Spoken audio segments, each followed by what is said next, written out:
Hello, everybody, and welcome to that time of the week where I talk about all the things that Tinto Talks has been talking about. And of course, this week we had things like the character system, which has had a little bit of controversy, let's say.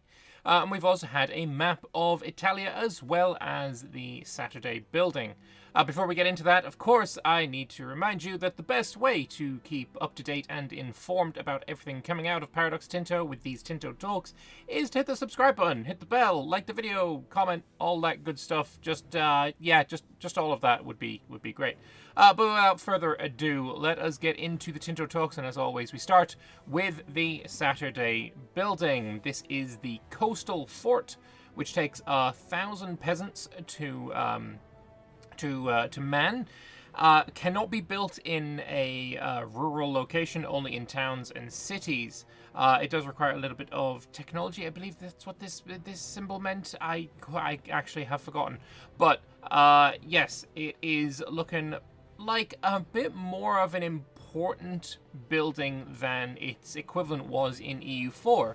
Of course, maritime presence being such an important and impactful mechanic that we haven't really seen like the full benefits of. I've seen quite a lot of people still say that they don't see the need for anything that increases maritime presence because it'll increase over time. But I just don't think that's going to be true, especially as I've had comments from Johan himself saying that it is like one of the most important buildings that you can build. Like right here. It's among the most powerful and important buildings you should build. Not having a port in a port town is a rather bad idea. I feel like when we get into learning about piracy, we are going to very, very heavily start valuing maritime presence and the ability to defend our coasts. But of course, it is not only maritime presence. We have the EU4 modifiers of hostile disembark time modifier and hostile naval attrition in there as well as the production method requiring stones, small arms, cannons, metalworking, and basic weaponry. Only takes stone to construct, but it'll do basically nothing if you don't have these, supplying it over a period of time. So, yes, good stuff. I am very much warming to the idea of coastal forts. Naval batteries in EU4, not really doing anything to me, or for me, I guess. But, yeah, I think these are going to be very, very important. But moving on, we have the maps post, and we'll start off with somebody complaining that San Marino, and I guess by extension Monaco, not existing. They are just simply too small to be included in the map, even as granular as we currently have it. San Marino and Monaco. Andorra is on the map, of course, but it's 8 times the size of San Marino and 230 times the size of Monaco, which is, it's kind of crazy when you put it into that kind of context, and it makes complete sense why these tags would not exist. Is there a way to get the Guelphs and Gibellines in the same map mode? Yes, there is, and it is right here. There's also a comment that we'll get to in a later bit, complaining that Milan is on the side of the Empire. This is the... I always forget which way Guelphs and Gibellines... One is for Empire and one is for the Pope, and I forget which one's which. But Milan is on the side of the Empire in this, and there was some complaints about that. But the times they do be changing. Why did they call the Italian Jews Italkim Jews? Italkim means Italians, so it's like saying Italian Jews, which doesn't make a lot of sense. It means Italians Jews. It doesn't make a lot of sense, but it was basically using it so people could understand easier, and the culture in-game is called Italki, which is, that's basically Italian Jews. He noticed Arezzo is fully integrated into Florence. While this isn't necessarily wrong, in 1337 the Signora was given over to Florence. The understanding was it was a temporary 10-year arrangement, after which Arezzo was given independence back. They're taking a note of this, and this is exactly what these map posts are for. Feedback, so that changes can be made to the game. And I'm sure that in a few weeks' time, when we see the feedback post for this map diary, we will see that this is something that has been changed in the game. So good job there, Black Cat. Since the last Tinto talk showed, can we see the Dynasties map mode? And yes. While I don't think this is super necessary, because the Dynasties map mode that we got in the, the characters post was, I mean, it covered Italy. I guess we get a little bit more of a zoomed in perspective and we'll be able to see a little bit more. So we got the Viscontis there in Milan, the Gabriellis there in Florence, no Dynasty in the Pope, of course. Von Habsburgs are in Austria, naturally. But yeah, no, good to see it a bit more zoomed in, I guess. Moving on. There it is. Why is Milan with the Ghibellines? Milan is the most model anti-empire city. They even founded the city of Alessandria in honor of Pope Alexander. The times they are changing. Matteo Visconti was an important member of the Ghibelline party when Henry VII entered Italy, and his successors, Galeazzo and Aragon, also had to face their Guelph enemies, the Della Torre dynasty, and Pope John the 22nd. So that is why. Pretty sure it's a new feature having the Catholic stripes in the religion map mode. Is that to signify the state or ruler's religion? It's something I pointed out in my my video about the religion stripes. I was unaware of that, but here they have multiple map modes. This one shows the owner country's true faith in stripes instead of the minority religion. Rest assured, the minority map mode we show in these dev diaries basically shows the monolithic Catholic setup. It's Italy.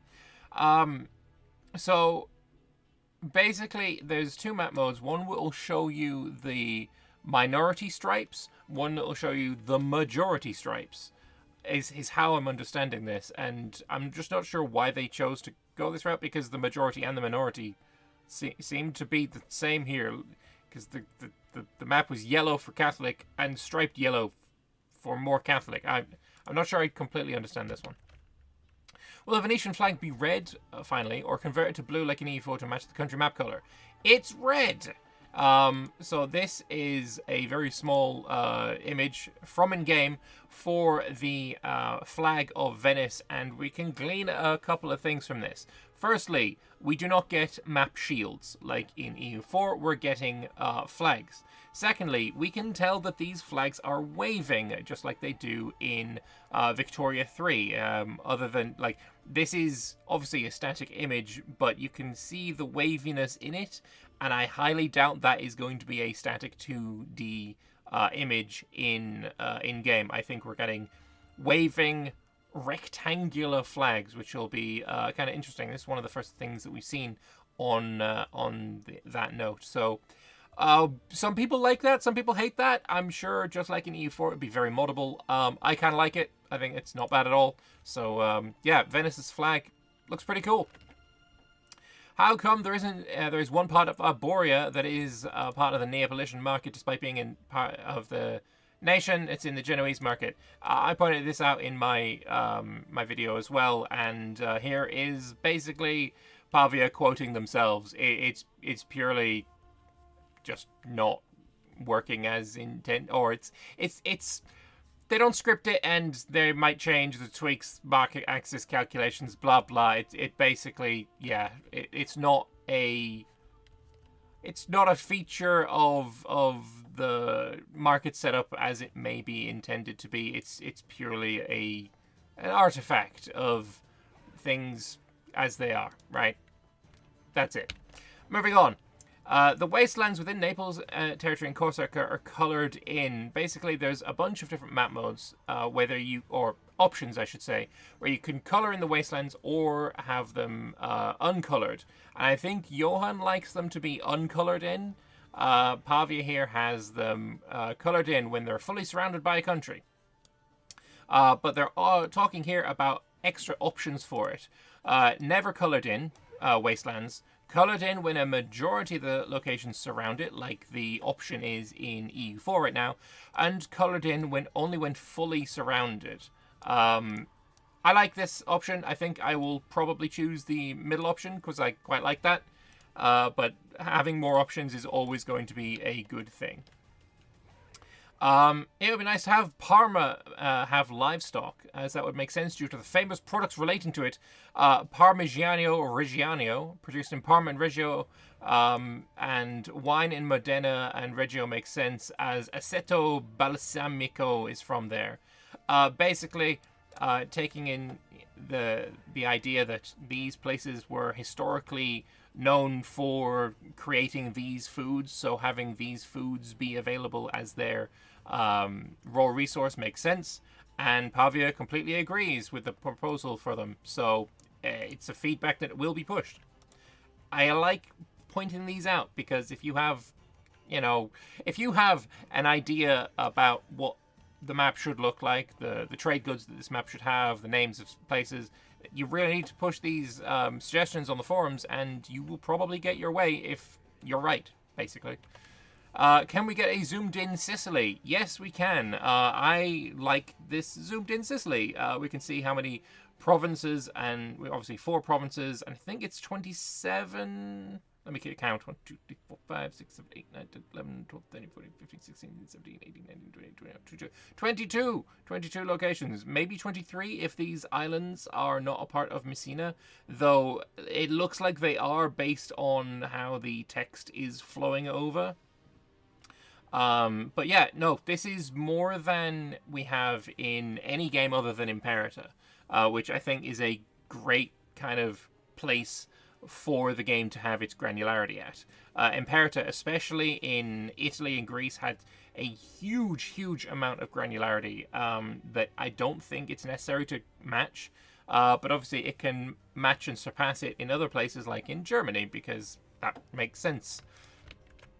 Can we provide a zoomed-in version of northwestern Italy as well? And the answer is, of course, yes. Once again, this is with a non-colored in wasteland, which is cool. I think as well we can see some of the designs for the terrain in the flat map mode here, which I think does look pretty nice. I think a lot of people will enjoy this map mode without any terrain showing. I personally am looking forward to seeing the terrain map mode because apparently it was based on the Imperator map, and I think that still has the title as the most prettiest map Paradox has ever come out with. But then, of course, you can have them colored in like this, which is, I don't know, slightly less cool to me. I'm not sure I like this quite so much. I don't think I'll use that, but I do like this one. About the dependencies, it's too early to showcase them, sorry about that, but if you could provide specific reasons like that, again, helpful, because they're talking about dependencies up here.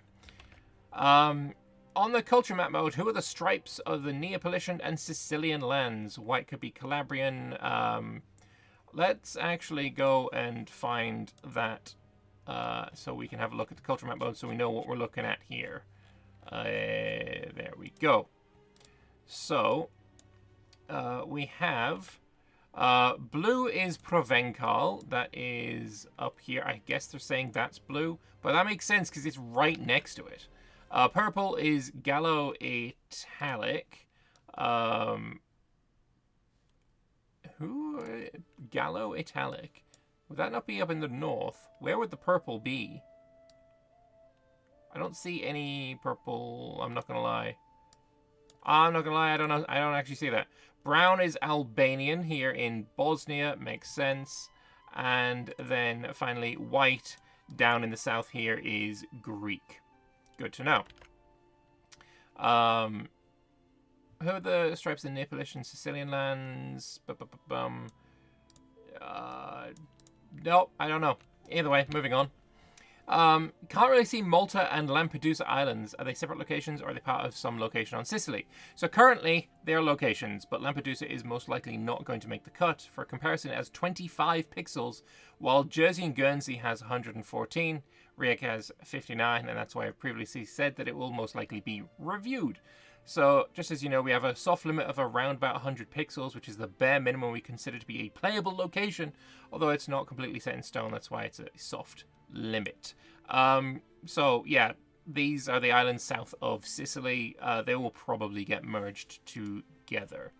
And Moving on, will it be easier to measure if you have a square location for reference purposes? Unfortunately, something seems to have happened with Memel. Yeah, it would be nice if we have a square Memel for how many square Memels is a country going to be? But clearly, we need to bring back square Memel. That's just a fact. Is anyone concerned about the huge difference in location density? Just compare Italy to the Balkans. One location in Hungary has 5 or 6 locations in Italy. Just hope this won't make more dense countries automatically more powerful. Don't expect different regions of the world to have the same density. They're all different. In Europe, the densest regions are in Germany and Italy, which we think that makes sense, mainly for historical reasons. Also take into account that population is an important factor in making countries powerful. Yeah, I think it makes sense. No one was expecting that Siberia was having the same location density as Italy. Like, no one was expecting that, and if they were, I will rephrase, no one with their head screwed on was expecting that. They just weren't. I think having a baseline level of density is good, and then various regions should be more densely populated or densely locationized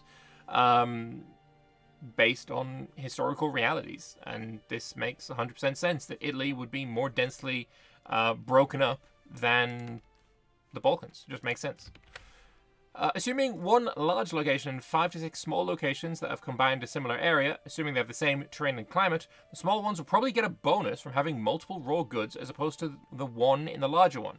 What are the other differences there? Can the large one have a similar population as the small ones combined?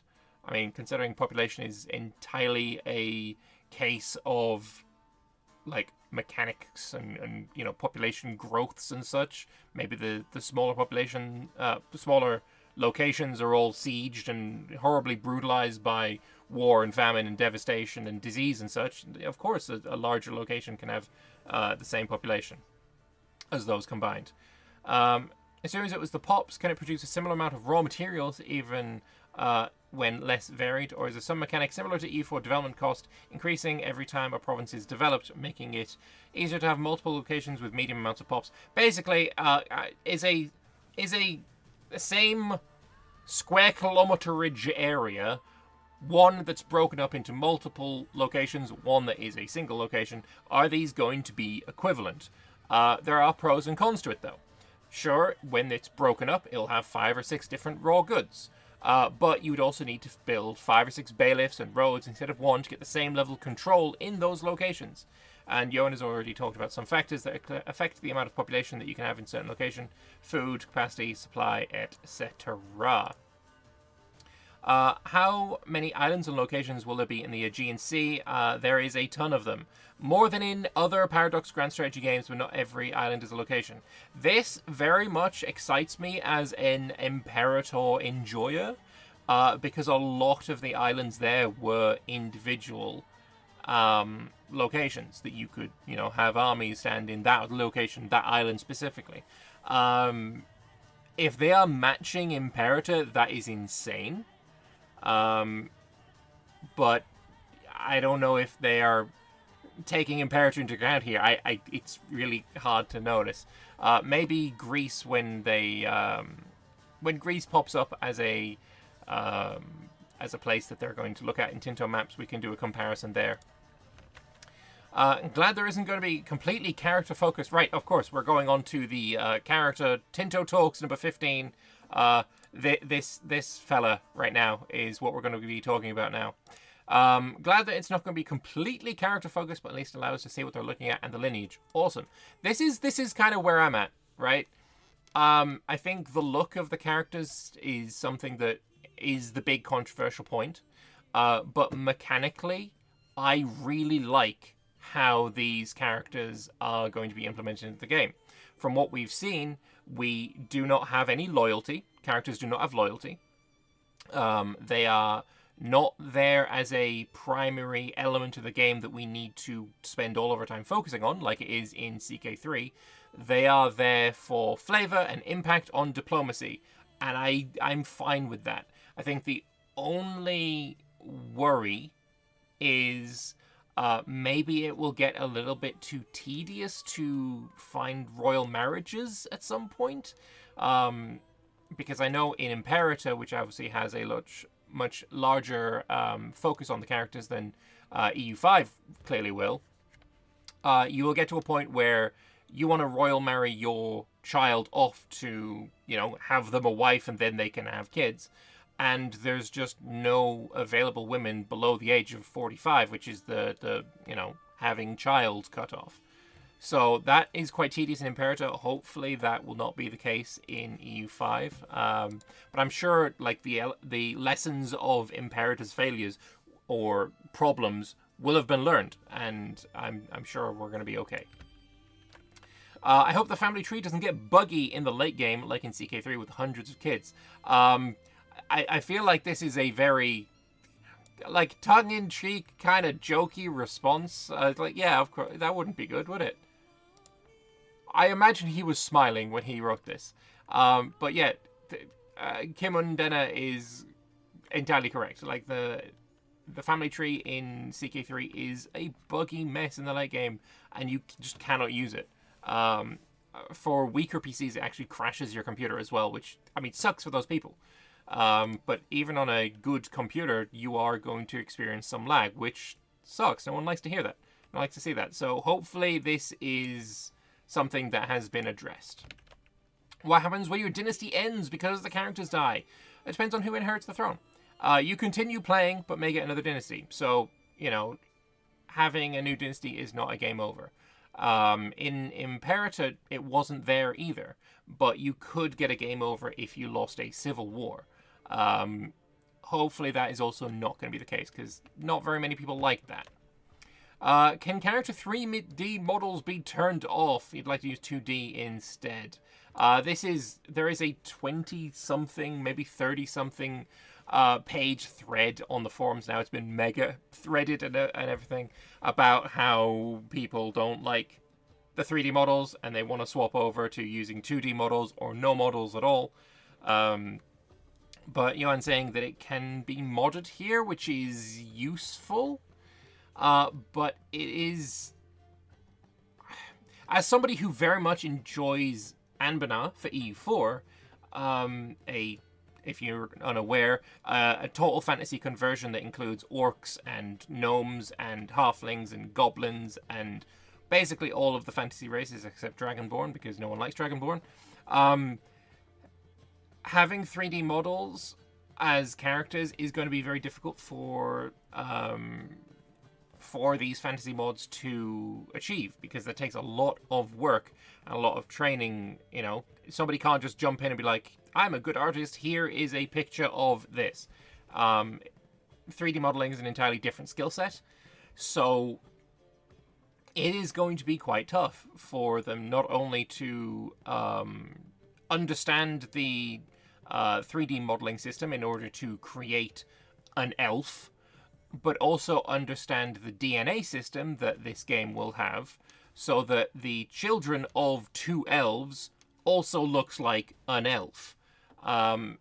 It's a huge, I guess, skill barrier.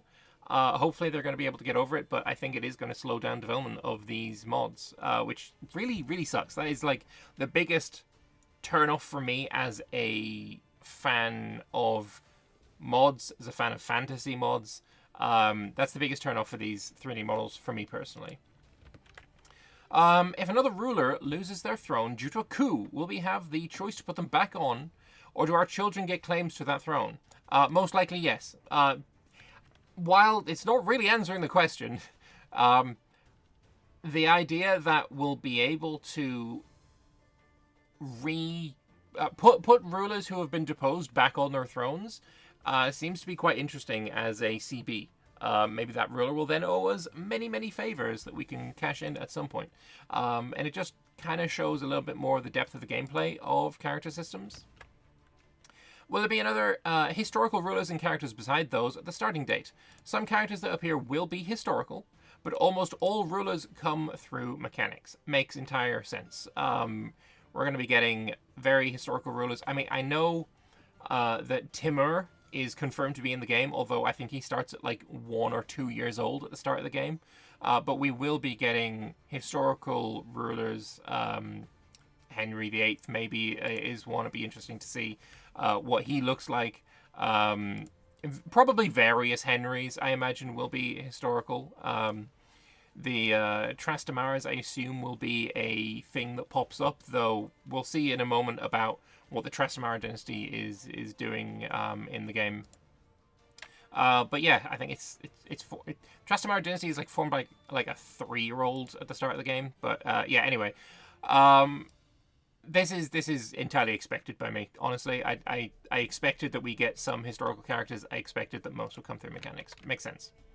I think 3D models for characters are a bit out of place and not really elevating to the degree where it deserves such a huge portion of the UI. This is something I've seen a lot. People complaining that the characters are going to take up all of the UI space, and I guess a lot of it is down to the fact that this image that we were shown is really big. But we have no UI on here whatsoever. Like, there is nothing here that is a UI element. So we have no idea how big they actually are in game. It's not just, I'm not just picking on this guy. I've seen this dozens of times, people saying it's huge. And I think for the most part, they are looking at the likes of CK3, where the characters are, you know, pretty big on the screen. And especially at Victoria 3, where they are colossally too big on the screen. But I think, if anything, Johan definitely learns anti-lessons from Vic 3, more than any other developer. I think he knows what not to do. I don't think he's going to copy Victoria 3 in this regard. So, it's never really bigger than a small fraction of the screen, which makes sense. Though I would like the option, if we're sticking with these 3D models and such, I would like the option to see them, like, in a full screen mode, right? Because they're kind of useful for thumbnails. They're useful for thumbnails. So usually I use a Gamma Days mod for the full 3D barbershop for CK3. I kind of want that for this, just without having to use a mod. You're now telling us we're getting cabinets before Victoria 3, or possibly dream of it? Cabinets were the thing that was mentioned at the very end of the dev diary, saying that next week that's what we're going to be looking at. And yeah, don't know about Victoria 3, but cabinets are a core mechanic of Project Caesar. And while we are learning about it next week, I'm just going to posit my own theory that it's going to be something very, very similar to what we're getting in Imperator Rome, with a political influence being determined by a court or a cabinet or your characters in government, basically. Though we do know that there is no loyalty for characters in EU5, so that's not going to be a determinant on how much of whatever it is that you get from your cabinet. Is there a risk of your ruling family becoming cripplingly inbred like the Habsburgs if you don't marry outside often enough? So there is core mechanics that block close family marriages. And yeah, I guess this community is a pack of degenerates. 140 dislikes, I think, is the most Johan has gotten on any comment since he said that there was only going to be one consul of Rome in Imperator. I don't think he's had anything quite so negative before, because yeah, this community is a pack of degenerates. They just are. I think having very, very close familial marriages shouldn't just be a thing that anyone can just do. I think it makes sense for Zoroastrians, right, if I remember correctly. And I think the Habsburgs were guilty of a lot of cousins and nieces to uncles, but I don't think they ever had very close, like, siblings or parental, that I don't think ever happened. But cousins and uncles, nieces, I think should be a thing that is allowed. But considering this guy mentioned the Habsburgs, it'd be a bit silly if we couldn't emulate what the Habsburgs did, even though it's kind of gross. But 140 dislikes, you absolute pack of degenerates. Will there be anything deleting less relevant characters? Yes, so we won't have basically game bloat, game save file size bloat, and the game will run a bit better, so that's good to know. Will there be an option to have a nickname for the ruler, like the Great or the Magnificent? Yes. There is a trait when on the air, the player increases the chance of hunting accidents by 200%. I thought it was already the case in EU4. I stand by this. I disagree with Johan here. Because you never had a hunting accident on a bad ruler or a bad air. You just didn't. You only ever had them on good airs. I stand by this. This is fake news right here. This is fake news. I disagree. Also, I saw a lot of people seeing this and being like, "Oh my god, this is crazy. Why would you add this to the game?" I just don't see how you can not read it as a joke. I'm not gonna lie. I feel like it's kind of crazy that you would read this and think it is, completely 100% accurate on the level. It was a joke. Do you guys just not realize that Johan is a kind of funny dude? Strange. Are the traits that the character can get completely random? Can a king with 100 diplomacy get something like Babbling Buffoon, or is there something that prevents it this time around? There are some restrictions, yes. Good to know. If you have obviously the ruler stats are between 0 and 100 now. So if you have 100 diplomacy, you're probably not going to get Babbling Buffoon. If you have 100 martial, or I guess military skill, you're probably not going to get, what's the opposite of Inspiring Leader? Craven. This is good. 100 administrative skill, you're probably not going to get Obsessive Perfectionist. Actually, you probably would. That one may be that way around. Obsessive Perfectionist makes buildings cost more. It's a negative one, but I don't know. Maybe. We'll see. What if a character gains traits from combat and then becomes the ruler? Will there be a total of 3 trait slots, or will there be 3 slots for ruler traits and 3 for combat traits? There are 3 slots for the ruler and 1 slot for combat. It's exactly the same in EU4. I must say, I was always extremely skeptical of having 3D character models because Victoria 3 absolutely butchered them, true facts, and put little effort into them. I disagree with that. They did put a lot of effort in, but it wasn't good. But yeah, Johan's really happy with how the character models turned out. If my ruler, Francis of Austria, were to found the Austrian Empire, would he become Francis I of the Austrian Empire? No. Okay. Will there be some sort of way to cause an assassination to befall a character? No. At the moment. He's not sure it's a good idea. And I am certain that it is not a good idea. I think espionage and intrigue is quite literally the worst part of Crusader Kings. I really do. I hate it. I also dislike it in Imperator. I think the ability to assassinate other rulers is bad. And sure, there may be a handful of situations, scenarios, historical events where such a thing took place. I don't care. It's not good gameplay. It is neither fun to be the assassin, in my opinion, of course, and it's certainly not fun to be assassinated. Even if there is some counterplay possible, it's not fun, and I don't want it, and I hope that this stays true. I agree that it is not good for the game. So hopefully it stays that way, because I don't want to see it. I really, really don't. How will it work with republics? Will a doge have a family you can royal marry with? Nope. Republics don't do royal marriage stuff. How does tracking family tree affect performance? It's a big issue in CK3, but here it doesn't reach the top 200. Either that means there are 200 things that are way worse that shouldn't be, and they're being worked on, or it's these are performance issues that will probably persist into the game when it releases, and this tracking family tree is just not a performance issue whatsoever. Either way, I think hopefully it's going to be fine. And again, this guy just quoting it, but yeah, Johan confirming that it is in fact an joke. You say there's no character-specific events, but then again, hunting accident is mentioned, which specifically targets a character. How do you classify those events? Classics. I guess other classics would probably include Comet Sighted. I feel like we're almost certain to get a Comet Sighted. What are the... Actually, here's the question. What classic events from EU4 or other games or older games do you think we will see in EU5, in Project Caesar? Obviously, hunting accident.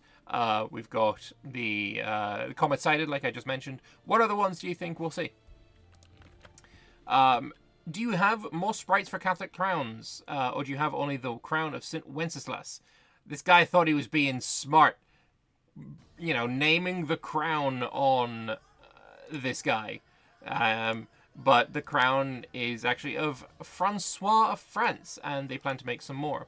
Will there be a name equivalent system? Like if King Juan in Spain becomes the King of England, will he have the next regnal number in the line of Johns, or will he be Juan the First? He'll become Juan the Second of England. Behind the scenes, he's actually called name_John. So it's very easy for the game to translate in different contexts. I think this is huge, actually. In EU4, if you had a Juan become in charge of England, he would be the first Juan. Because Juan would know that Juans and Juan. I don't know. There's a really funny interview with Juan Pablo Montoya that you should look up, where an interviewer just like uses Juan wonders if Juan did Juan. It's very, very funny. You should look it up. I still don't understand why diplomacy should influence the Navy. Basically, it was mentioned in the dev diary that diplomacy skill on an admiral would make your sailors or your fleet have extra morale. And people were like losing their shit at this, thinking, oh, we're going back to the situation where diplomatic skill equals boats. I hate that. But yeah, no, it's not. It's a charisma skill. It's just a charisma skill. Better at convincing the sailors to fight. And why does diplomatic ability impact the Navy again? It also impacts morale of armies when a character is a general. It's a charisma style attribute. Why don't we then just rename diplomatic skill into charisma? Because it's been called dip since before EU1 was a computer game. We're using the legacy. This is... Again, I feel like this is more confirmation that it's EU5, honestly. Because if it was a new IP, then it's being called diplomacy since before EU1 is irrelevant. But it's not. This is the same franchise as Europa Universalis. It just is. Also, if you think it's going to get a rename or just be called Universalis because of some, minor scruples about... oh, Eurocentrism, blah, blah. Just, no, it's not. That's beyond dumb. I've seen this comment a ton as well. And it's just not going to happen. The shareholders would have Johann's throat if he decided to drop Europa from what is clearly a Europa Universalis game. Like, the IP, the brand, is far too strong for a minority of super scruple-holding people with big mouths complaining about it. Like, it's not a problem, the name. I don't know. Shut up. Really, honestly. Accept that it's going to be called EU5, because it just is. The only thing I can see that will make this game not be called EU5, or Europa Universalis 5, is if they drop the 5 and just call it Europa Universalis. That is the only, the only alternative. Because they're not dropping Europa. Just shut up. Will they use the DNA file system? Yes, there will be some sort of DNA. He wants the historical guys to look similar to what we expect them to look like. Makes sense. What happens if my country changes dynasty? You get new rulers. Again, we're not going to get game overed by changing dynasty. We do not play this game as a dynasty, right? Every Paradox game, there is something that you are playing as, what the player represents. And in CK3, While a lot of people will mistakenly say we play as the character, you don't. You play as the spirit of the dynasty. If your dynasty dies out, game over. In EU series, we are not playing as the ruler. We are not playing as the dynasty. We are playing as the spirit of the nation, the country itself. And it's not even the country itself, because you can change the name of your country. We are playing as the spirit of the nation and all of the differences that it goes through, regardless of the dynasty. And that's why people saying, I think there was a thread a few days ago about someone wondering if we could have delayed orders being given to armies. So you click on an army, tell them to go somewhere, and then 5 days later, then they start moving, which is an absolutely monumentally stupid suggestion. Please enjoy playing multiplayer with a host on the opposite side of the planet to experience exactly what that's like. It's actually awful. We're not going to get that, obviously. And it also doesn't make sense, because we are not playing as the ruler giving orders. We are playing as the spirit of the nation. And under that, absolute micro control, instant feedback control of the armies is perfectly reasonable and expected. I don't know, a little bit of a tangent there. I apologize. Let's move on. Will there be a dynasty in a house system? I'm thinking about the case of the Capetians with the Valois and France and the Capets in Navarra. Nope, we're not getting different houses. It was a very awkward part of Imperator, to be fair, so I'm not unhappy that this is not here. Do characters stop learning once they grow up, other than gaining traits? Yes, in almost all cases. One thing not mentioned, will we have some sort of character loyalty mechanism? I've mentioned this before. Nope, there will be no character loyalty in Project Caesar, and I like that. I think that is a good thing. Like I say, I've mentioned it before in this video, and it's just good to get confirmation of it. How is it that the Trastamara dynasty appears in EU4 and not Aragon? What is taken into account is the main titles. The same should be happening with different kingdoms of Europe. Because it was a dynasty started by the bastard son of the king of Aragon, and the kid is 3 years old at the start of the game. And he further clarifies a bit more. I'm confused with the data you're giving me. Who was the bastard child? And who was 3 years old at the start of the game? If you're talking about EU4, the ruler was Alfonso the Magnanimous, age 48 years old. You mean the bastard son of the king of Castile, I assume? Yes, Johann meant of Castile, speaking at the start of the Trastamara dynasty with Enrique, the bastard son of Alfonso the 11th. In any case, we'll think about the feedback received, because, as I said, this decision isn't final. Talking about what the dynasty of Aragon and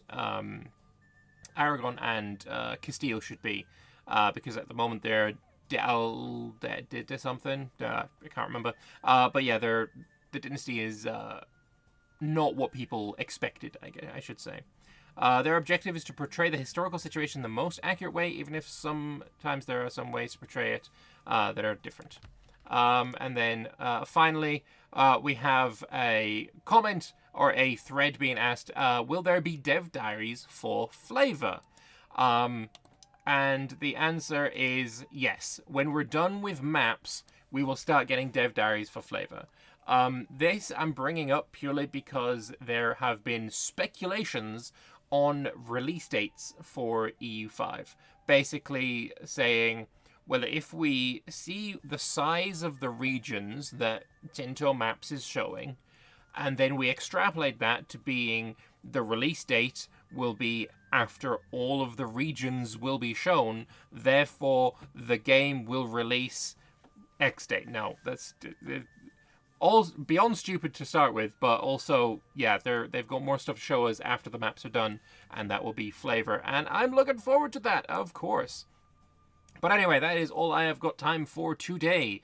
That is the feedback that I have gleaned and picked out to share with you all. And there will be more coming because they've started doing new threads as well. I think tomorrow or the next day there will be a thread shown for the feedback from the Tinto Maps 2 post on, I think it was France. So we will get...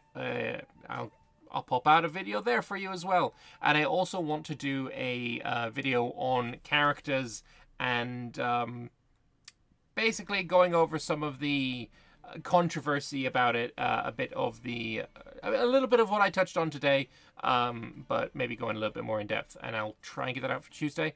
But other than that, there will of course be the Wednesday Tinto Talks thread on cabinets. So if you would like to keep up to date and informed on everything coming out of Project Caesar, of Tinto, EU5, whatever you want to call it, then hit subscribe. Let me know your thoughts in the comment section below. Like the video, because that actually really helps me out.